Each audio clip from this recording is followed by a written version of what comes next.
Hi అండి, నమస్తే. Welcome to Shirin jute world. నేను మీ దుర్గానండి. ఈరోజు చేయబోయే వీడియో ఏంటంటే, మనకి ఇప్పుడు అమావాస్య అయిపోయిన తెల్లారి పూజ సామాను క్లీన్ చేసుకుంటాం కదండి. నిన్న కొంచెం టైం దొరకక క్లీన్ చేయలేదు.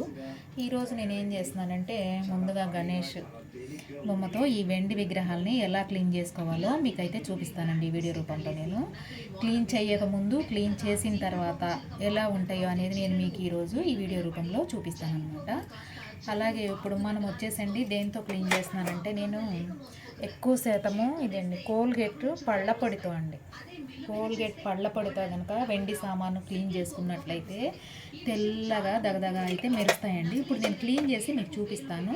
ఇదిగోండి, నేనైతే ఇందులో ఎక్కువ శాతం ఈ పీస్ అయితే పెట్టనండి. ఇంకా అదర్వైజ్ వేరేవి కూడా ఉన్నాయి కాబట్టి ఈ పీస్ పెట్టుకున్నాను.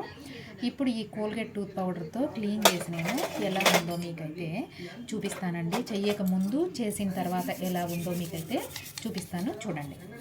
చూసారా అండి, ఇప్పుడు ఈ కోల్గేట్ టూత్ పౌడర్తో క్లీన్ చేసిన తర్వాత ఎలా వచ్చాయో ఈ వెండి విగ్రహాలు, దేవుడి విగ్రహాలు అనేవి, గణపతి దేవుడు, లక్ష్మీదేవి, సాయిబాబా అండి, ఎలా వచ్చాయో చూసారు కదా.